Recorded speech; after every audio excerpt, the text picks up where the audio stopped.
Good morning, students, and a warm welcome to today's class.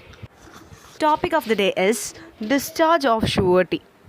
അതായത് ഷുവേർട്ടിയെ discharge ചെയ്യുക, ഷുവേർട്ടി എന്നുള്ള ആ പൊസിഷനിൽ നിന്ന് അദ്ദേഹത്തിനെ മോചിപ്പിക്കുക എന്നുള്ളതാണ്.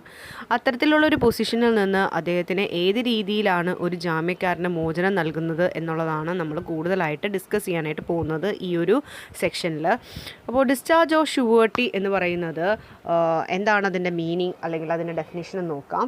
So discharge of surety means a surety is said to be discharged when its liability come to an end. ഒരാളുടെ liability, അദ്ദേഹത്തിൻ്റെ ലയബിലിറ്റീസ് എൻഡ് ചെയ്യുമ്പോഴാണ് അദ്ദേഹത്തിൻ്റെ ആ ഒരു പൊസിഷനിൽ നിന്ന് അദ്ദേഹം മാറി എന്ന് നമുക്ക് മനസ്സിലാക്കാൻ സാധിക്കും. The liability of a surety comes to an end in the following circumstances. First one is by revocation. Second one by conduct of creditors.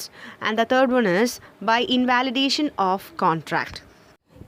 So revocation is divided into three as by giving a notice section 130, death of surety section 131, novation section 62. So നമുക്ക് ഇനി ഓരോന്നും എന്താണെന്നുള്ളത് വളരെ detail ആയിട്ട് തന്നെ നോക്കാം. So the first one is by revocation. Revocation means official cancellation of contract, അസാധുവാക്കുക എന്ന് പറയും. അപ്പോൾ അതിൽ ആദ്യത്തെയാണ് by notice. That is, according to section 130, a specific guarantee cannot be revoked by the surety if the liability has already accrued. A continuing guarantee may at any time be revoked by the surety as the future transactions by the notice to the creditor, but the surety remains liable for transactions already entered into. ഒരു specific guarantee ആണെങ്കിൽ എന്ന് പറഞ്ഞാൽ ഒരു ഏതെങ്കിലും ഒരു specific ആയിട്ടുള്ള ഒരു ട്രാൻസാക്ഷന് വേണ്ടിയിട്ടാണ് ഷുവേർട്ടി ഗ്യാരണ്ടി നൽകുന്നതെങ്കിൽ പിന്നീട് അതിൽ നിന്ന് പിന്മാറാനായിട്ട് സാധിക്കില്ല. പക്ഷേ കണ്ടിന്യൂയിങ് ഗ്യാരണ്ടി ആണെങ്കിൽ, തുടർച്ചയായിട്ട് ഗ്യാരണ്ടി നിൽക്കുന്ന വ്യക്തിയാണെങ്കിൽ ഫ്യൂച്ചർ ട്രാൻസാക്ഷൻസിൽ നിന്ന് ഇയാൾക്ക് നോട്ടീസ് കൊടുത്തുകൊണ്ട്, ക്രെഡിറ്റർക്ക് ഒരു നോട്ടീസ് കൊടുത്തുകൊണ്ട് അതിൽ നിന്ന് പിന്മാറാനായിട്ട് സാധിക്കും. ആ നോട്ടീസ് കൊടുത്തതിന് ശേഷമുള്ള ട്രാൻസാക്ഷൻ ഒന്നും തന്നെ ഷുവേർട്ടി ലയബിൾ ആയിരിക്കില്ല. നമുക്കൊരു എക്സാമ്പിൾ നോക്കാം. എ എന്ന് പറയുന്ന വ്യക്തി ബിക്ക് ഗ്യാരണ്ടി കൊടുക്കുകയാണ്. 10,000 റുപ്പീസിനാണ് എക്സ്റ്റെൻഡ്, ആ 10,000 റുപ്പീസിൻ്റെ എക്സ്റ്റെൻഡ് വരെ ഗ്യാരണ്ടി നൽകുന്നുണ്ട്. അത് സി ആണ് ഇവിടെ പ്രിൻസിപ്പൽ ഡെപ്റ്റർ. സി എന്ന് പറയുന്ന വ്യക്തി എല്ലാ ബിൽസും പേ ചെയ്തോളണം എന്നാണ് ബി പറയുന്നത്. അപ്പോൾ എ എന്ന് പറയുന്ന വ്യക്തി ഗ്യാരണ്ടി നൽകുകയാണ് ബിക്ക്, സിക്ക് വേണ്ടിയിട്ട്. അപ്പോൾ സി എല്ലാ ബില്ലുകളും ബി കൊടുക്കുന്ന എല്ലാ ബില്ലുകളും പേയ്മെൻറ്റ് നടത്തും എന്നുള്ളതാണ് ഗ്യാരണ്ടി കൊടുത്തത്. പക്ഷേ സിക്ക് ബില്ല് കൊടുക്കുന്നുണ്ട് ബി, പക്ഷേ ഷീ ആക്സെപ്റ്റ് ചെയ്യുന്നുണ്ട് സി, പക്ഷേ അത് പേയ്മെൻറ്റ് നടത്തുന്നില്ല. അപ്പോൾ ഇങ്ങനത്തെ ഒരു സംഭവം വന്നതിന് ശേഷമാണ് എ എന്ത് ചെയ്യുന്നത്, നോട്ടീസ് കൊടുക്കുന്നത് റിവോക്കേഷന് വേണ്ടി, ക്യാൻസൽ ചെയ്യണം, തൻ്റെ ആ ഗ്യാരണ്ടി കൊടുത്ത അല്ലെങ്കിൽ ഷുവേർട്ടി എന്നുള്ള പദവിയിൽ നിന്ന് മാറ്റണം എന്നുള്ള ആ ഒരു നോട്ടീസ് കൊടുക്കുകയാണ്. അത് സിയുടെ ബില്ല് കൊടുക്കുകയും ചെയ്തു. സിയുടെ ബില്ല് മെച്ചുവേർഡായി ഡിസോണർ ആവുകയും ചെയ്തു. അപ്പോൾ ആ ഒരു സാഹചര്യത്തിൽ എക്ക് ഒരിക്കലും പിന്മാറാനായിട്ട് സാധിക്കില്ല. എ ലയബിൾ തന്നെ ആയിരിക്കും. അതായത് ഈ ഒരു കാര്യത്തിൻ്റെ ആ ഒരു സംഭവം നടക്കുന്നതിൻ്റെ ഇടയിലാണ് എന്ത് ചെയ്യുന്നത്, നോട്ടീസ് കൊടുക്കുന്നത്. അതൊരിക്കലും അംഗീകരിക്കാൻ പറ്റില്ല. അതേസമയം കണ്ടിന്യൂയിങ് ആയിട്ട് ഇതിന് മുമ്പ് തന്നെ അദ്ദേഹം അതിൽ നിന്ന് പിന്മാറുകയാണ്, ബില്ല് കൊടുക്കുന്നതിന് മുമ്പാണ് പിന്മാറുന്നതെങ്കിൽ കൺസിഡർ ചെയ്യായിരുന്നു. അല്ലെങ്കിൽ കണ്ടിന്യൂയിങ് ആയിട്ടുള്ള ഗ്യാരണ്ടിയാണ്, അവിടെ ഫ്യൂച്ചർ ട്രാൻസാക്ഷനിൽ നിന്നാണ് പിന്മാറുന്നതെങ്കിലും അവിടെ കൺസിഡർ ചെയ്യാവുന്നതാണ്. പക്ഷേ ഈ ഒരു എക്സാമ്പിളിൽ എ ലയബിൾ ആണെന്നുള്ളതാണ്, ഗ്യാരണ്ടിക്ക് ലയബിൾ തന്നെയാണ്. അപ്പോൾ അതാണ് നോട്ടീസ് വഴി റിവോക്ക് ചെയ്യാൻ പറ്റുന്ന സാഹചര്യം. So the second one is by death according to section 131. അപ്പോൾ ഷുവേർട്ടി നിൽക്കുന്ന വ്യക്തി കോൺട്രാക്റ്റിൻ്റെ ആ ഒരു സമയത്ത് ഡെത്ത് സംഭവിക്കുകയാണെങ്കിൽ, കണ്ടിന്യൂയിങ് ഗ്യാരണ്ടി ആണെങ്കിൽ പിന്നീടുള്ള ട്രാൻസാക്ഷൻസ് ഒന്നും തന്നെ അയാൾ ബാധ്യസ്ഥനല്ല. എന്ന് പറഞ്ഞാൽ അയാൾ ഡെത്തായി പോയത് കൊണ്ട് തന്നെ അയാൾ ഓട്ടോമാറ്റിക്കലി അയാളുടെ ആ ഒരു ഷുവേർട്ടി പൊസിഷനിൽ നിന്ന് റിവോക്ക് ചെയ്തു. അതുകൊണ്ട് തന്നെ ഫ്യൂച്ചർ ട്രാൻസാക്ഷൻ ഒന്നും തന്നെ അദ്ദേഹം ലയബിൾ അല്ല. അതുപോലെ അദ്ദേഹത്തിൻ്റെ എസ്റ്റേറ്റ്സ് അല്ലെങ്കിൽ അദ്ദേഹത്തിൻ്റെ അനന്തരാവകാശികളൊന്നും തന്നെ ഇതിന് ലയബിലിറ്റി വഹിക്കേണ്ട കാര്യമില്ല. അവിടെ ക്രെഡിറ്ററും പ്രിൻസിപ്പൽ ഡെപ്റ്ററും ആണ്. അതിനുശേഷം അവർ രണ്ടുപേരും മാത്രമേ ഉണ്ടാവുള്ളൂ. അവരുടെ രണ്ടുപേരുടെയും ഇടയിൽ ഈ വ്യക്തി ഉണ്ടാവില്ല. അതുകൊണ്ട് തന്നെ ഒരു നോട്ടീസ് കൊടുക്കണം എന്ന്, ക്രെഡിറ്റർക്ക് ഒരു നോട്ടീസ് കൊടുക്കേണ്ട ആവശ്യം പോലും അവിടെ ഇല്ല. അപ്പോൾ അവിടെ ഫ്യൂച്ചർ ട്രാൻസാക്ഷനിൽ നിന്ന് ഓട്ടോമാറ്റിക്കായിട്ട് റിവോക്കേഷൻ ലഭിക്കുകയാണ്. So the third one is by novation according to section 62. Novation means substitution of a new contract of guarantee for the old one, either between the same parties or between one of the old parties and new party. The consideration for the new contract being mutual discharge of old contract. The original contract of guarantee in such case comes to an end. So novation എന്ന് പറഞ്ഞാൽ പുതിയ contract പഴയ കോൺട്രാക്റ്റിൻ്റെ സ്ഥാനത്തേക്ക് substitute ചെയ്യുന്നതാണ്. അപ്പോൾ പുതിയ contract substitute ചെയ്യുന്ന സമയത്ത് നമുക്ക് പുതിയ പാർട്ടീസിന് വെച്ചിട്ട് വേണമെങ്കിൽ ചെയ്യാം, ഇല്ല എങ്കിൽ ഓൾഡ് ആരാണ് നിലനിൽക്കുന്ന പാർട്ടീസ് അവരുമായിട്ട് തന്നെ കോൺട്രാക്റ്റ് മുന്നോട്ട് കൊണ്ടുപോകുന്നതാണ്. എന്ത് തന്നെയാണെങ്കിലും ഇതിൻ്റെ കൺസിഡറേഷൻ എന്ന് പറഞ്ഞാൽ മ്യൂച്വൽ കൺസേൺ വഴി രണ്ടുപേരുടെയും സമ്മതത്തോടെ പഴയ കോൺട്രാക്റ്റ് റിവോക്ക് ചെയ്യുന്നു, എന്നിട്ട് പുതിയ കോൺട്രാക്റ്റ് അവർ സബ്സ്റ്റിറ്റ്യൂട്ട് ചെയ്യുന്നു അതിന് പകരം. അപ്പോൾ അതാണ് നൊവേഷൻ വഴി കോൺട്രാക്റ്റ് റിവോക്ക് ചെയ്യാൻ സാധിക്കുന്നത്. അപ്പോൾ ഒറിജിനൽ കോൺട്രാക്റ്റ് അവിടെ നിലനിൽക്കുന്നില്ല, പിന്നീട് അവിടെ പുതിയ കോൺട്രാക്റ്റ് ആയിരിക്കും നിലനിൽക്കുന്നത്.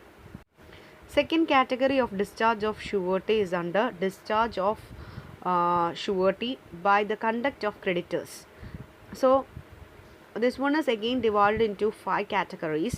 That is, first one is variances in terms of contract according to section 133. Second one is discharge of principal debtors according to section 134.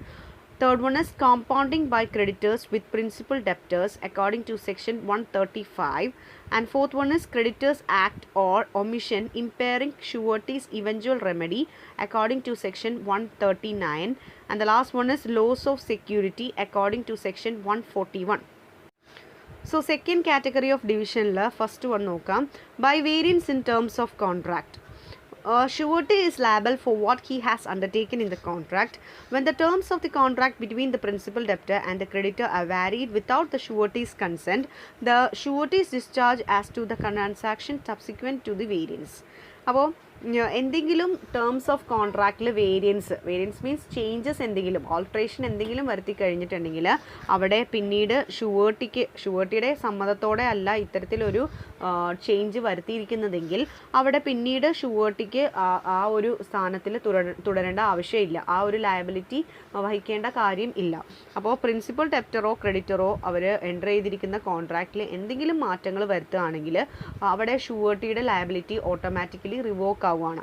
For example, C contracts to lend P rupees 5,000 on 1st March as guarantees repayment. C pays the amount to P on 1st January.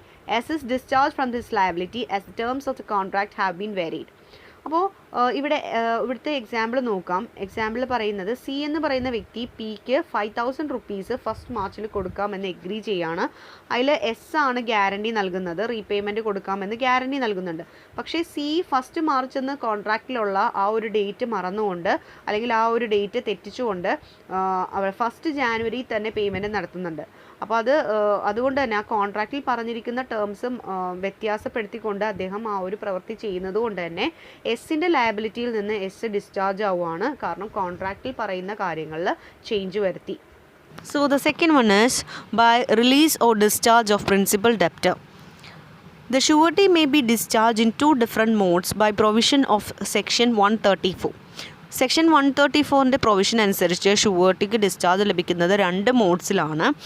Firstly, if the creditor of principal debtor enter into a contract whereby the latter is released, the consequence would be release of the surety.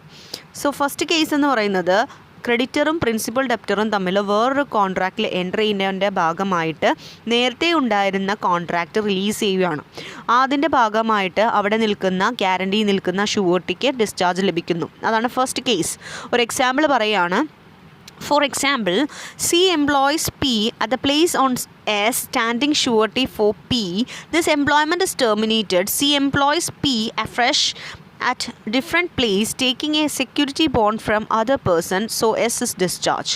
So ഒരു example എന്ന് പറയുന്നത് C എന്ന് പറയുന്ന വ്യക്തിയെ P ഒരു പ്ലേസിൽ employ ചെയ്യുകയാണ്, അതിന് എസ് ഷുവർട്ടി കൊടുക്കുന്നുണ്ട്. ആ എംപ്ലോയ്മെൻറ്റ് ടെർമിനേറ്റഡ് ആയിപ്പോയി. അതിൻ്റെ ഭാഗമായിട്ട് സിയെ പി വീണ്ടും വേറൊരു സ്ഥലത്ത് എംപ്ലോയ്മെൻറ്റിന് എടുക്കുകയാണ്. അതിൻ്റെ ഭാഗമായിട്ട് ഒരു സെക്യൂരിറ്റി ബോണ്ട് മറ്റൊരു വ്യക്തിയുടെ കയ്യിൽ നിന്ന് വാങ്ങുകയാണ്. അപ്പോൾ ആദ്യത്തെ എംപ്ലോയ്മെൻറ്റിന് ഷുവർട്ടി നിൽക്കുന്ന വ്യക്തിക്ക് അവിടെ ഡിസ്ചാർജ് ലഭിക്കുകയാണ്, കാരണം ആ എംപ്ലോയ്മെൻറ്റ് ടെർമിനേറ്റഡ് ആയി. അപ്പോൾ അതുകൊണ്ട് വീണ്ടും അത് നിലനിൽക്കില്ലാത്ത സാഹചര്യത്തിൽ ആ സെക്യൂരിറ്റി കൊടുത്തതുകൊണ്ട് കൊണ്ടോ അല്ലെങ്കിൽ അതിന് ഒരു ഗ്യാരണ്ടി കൊടുത്തത് കൊണ്ടോ ഒരർത്ഥമില്ല. അപ്പോൾ അതുകൊണ്ട് തന്നെ ആ ഒരു ബോണ്ട് അല്ലെങ്കിൽ ആ ഒരു ഗ്യാരണ്ടി അവിടെ റിലീസ് ചെയ്യുകയാണ്. സോ അതായിരുന്നു first case.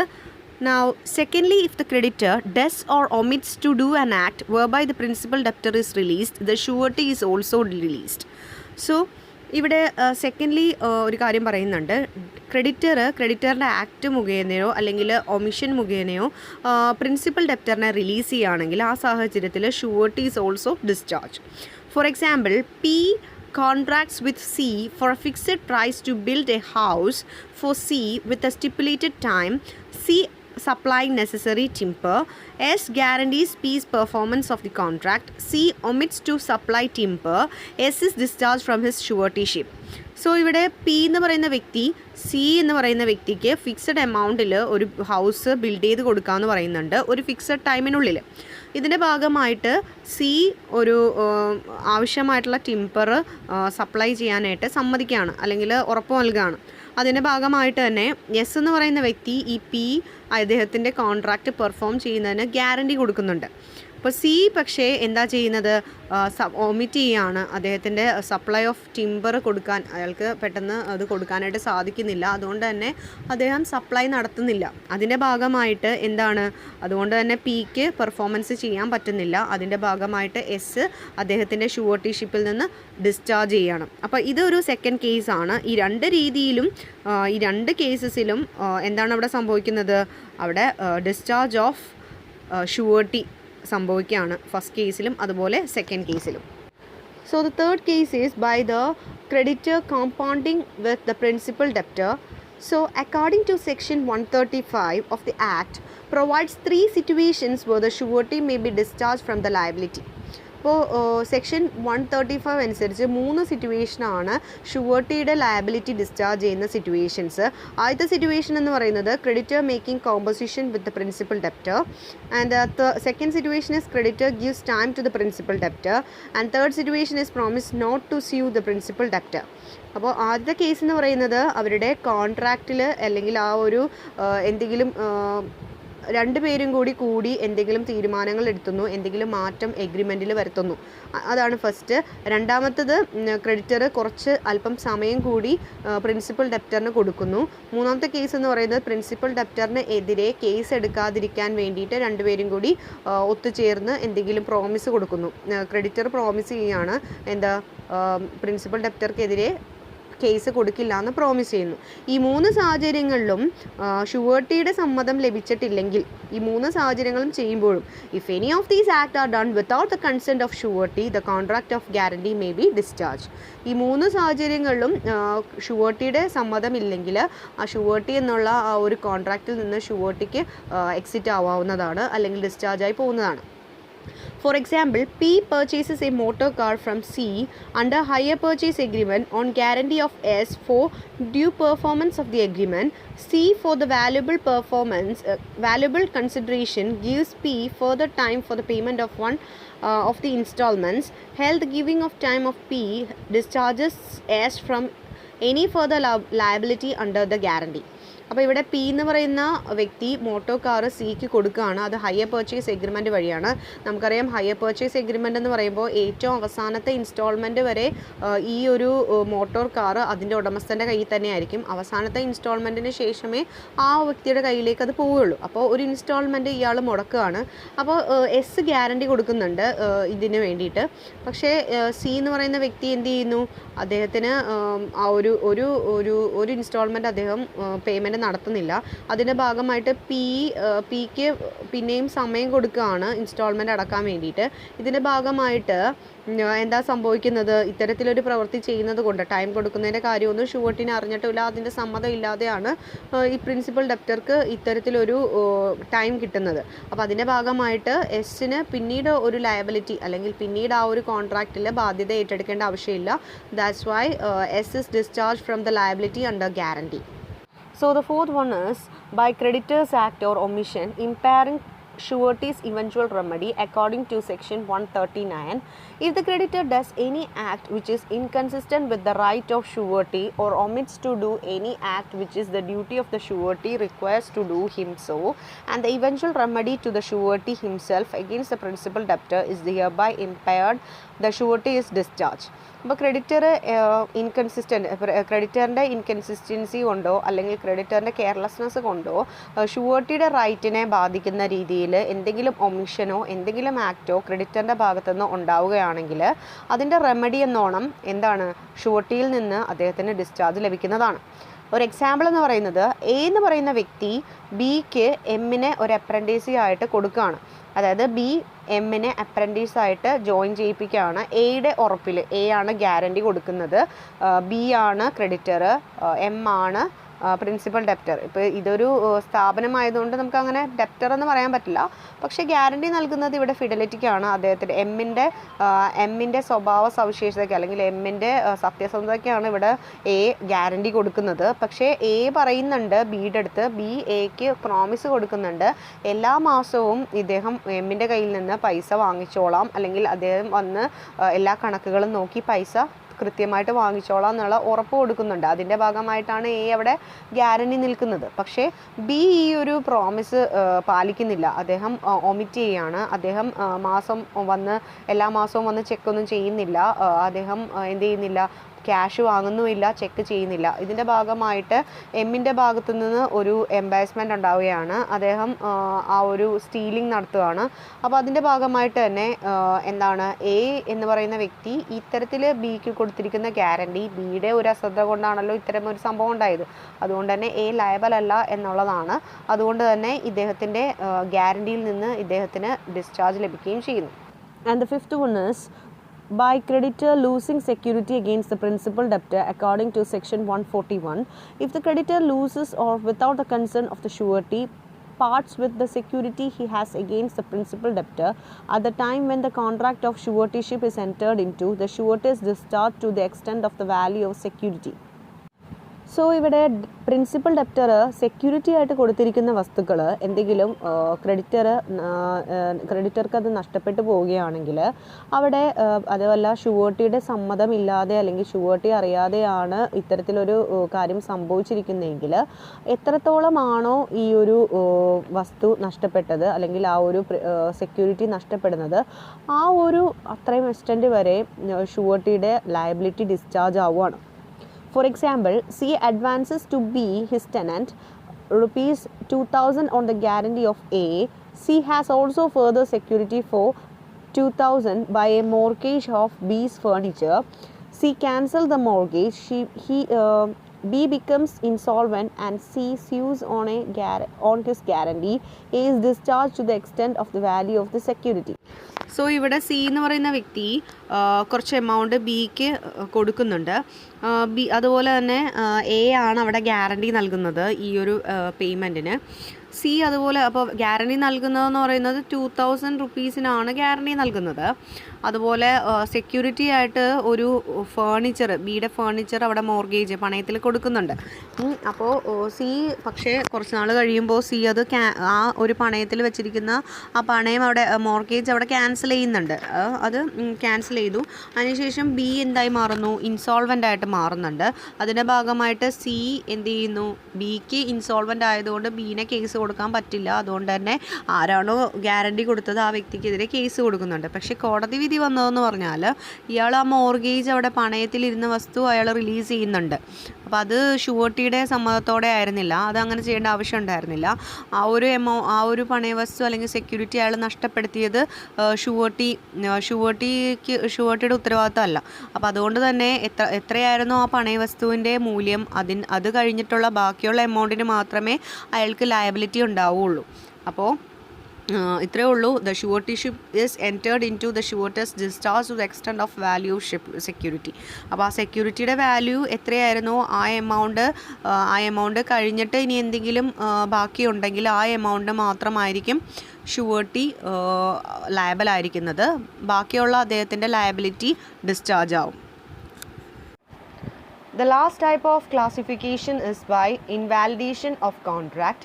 Invalidation of contract is classified under 4 heads: by misrepresentation according to section 142, by concealment according to section 143, by failure of co-sureties to join according to section 144, by failure of consideration.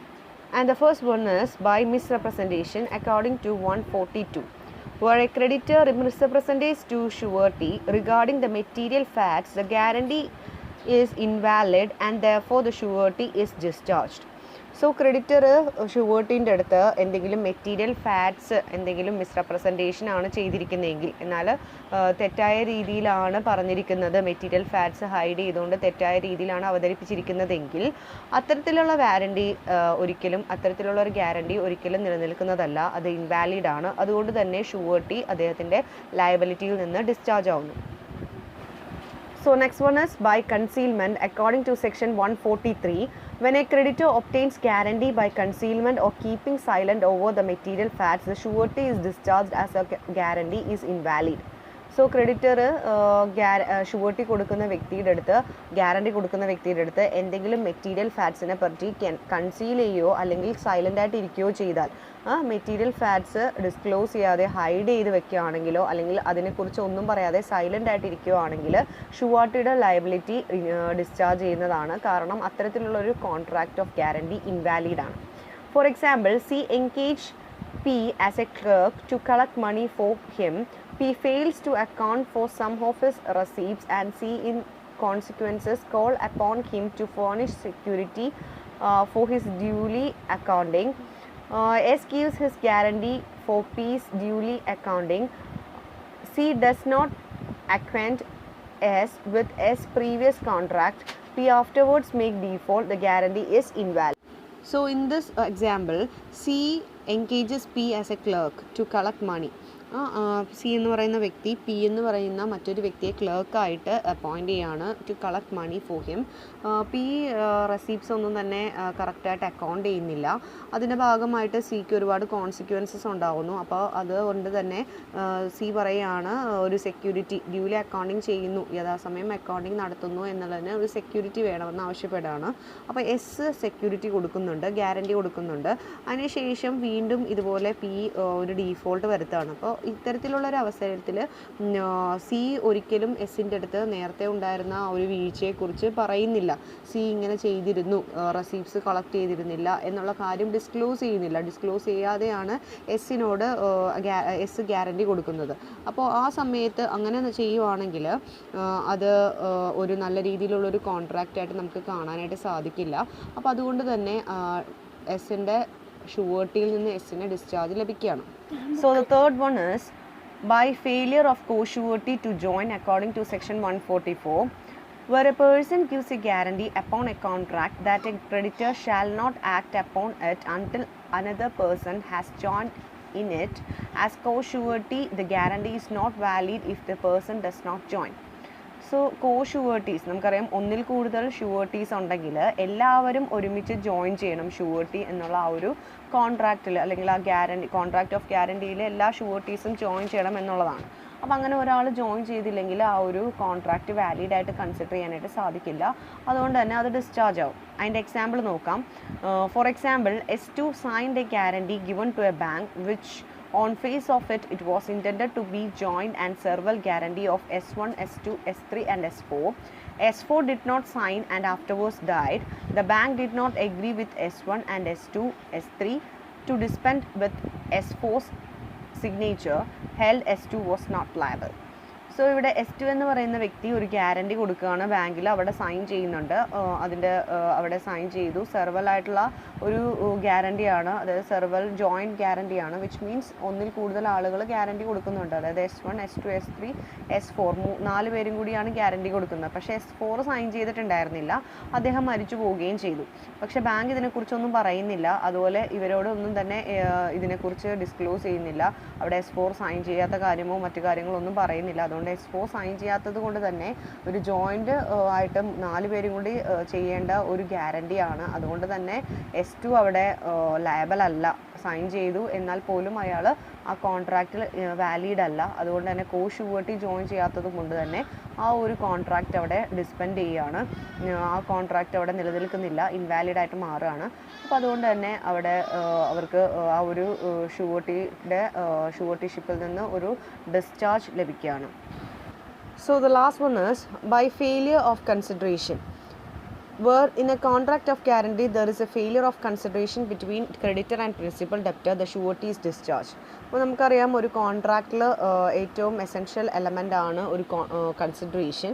ആ consideration ഇല്ലാതെയാണ് principal ഡെപ്റ്ററും അതുപോലെ ക്രെഡിറ്ററും തമ്മിലുള്ള contract എങ്കിൽ അവിടെ ഷുവർട്ടിയുടെ ഒരു liability അവിടെ discharge ചെയ്യുകയാണ്, അല്ലെങ്കിൽ ഷുവർട്ടിഷിപ്പ് അവിടെ ഡിസ്ചാർജ് ചെയ്യുകയാണ്. അപ്പോൾ അവിടെ ഗ്യാരണ്ടി കൊടുക്കുന്നതുകൊണ്ട് അർത്ഥമില്ല. അതുകൊണ്ട് കോൺട്രാക്റ്റിൽ അവിടെ കൺസിഡറേഷൻ ഇല്ല, അതുകൊണ്ട് തന്നെ ആ കോൺട്രാക്റ്റ് നിലനിൽക്കുന്നില്ല, ഇൻവാലിഡ് ആവുകയാണ്. ഇനി കൺസിഡറേഷൻ മാത്രമല്ല, ഒരു കോൺട്രാക്റ്റിന് എസെൻഷ്യൽ ആയിട്ടുള്ള എല്ലാ എലമെൻസും വാലിഡായിട്ടുള്ള എല്ലാ എലമെൻസും ഉണ്ടാവണം. ഒരു വാലിഡ് കോൺട്രാക്റ്റ് ആവണം, എന്നാൽ മാത്രമേ ഈ ഒരു കോൺട്രാക്റ്റ് ഇവിടെ നിലനിൽക്കുന്നുള്ളൂ. അല്ലെങ്കിൽ അത്തരത്തിലൊരു വാലിഡ് കോൺട്രാക്റ്റ് അല്ല എങ്കിൽ ആ ഒരു ഷുവർട്ടിഷിപ്പ് അവിടെയും ഡിസ്ചാർജ് ആവുന്നുണ്ട്. That means if any of the essential elements of a valid contract are absent, the suretyship would be discharged. Okay.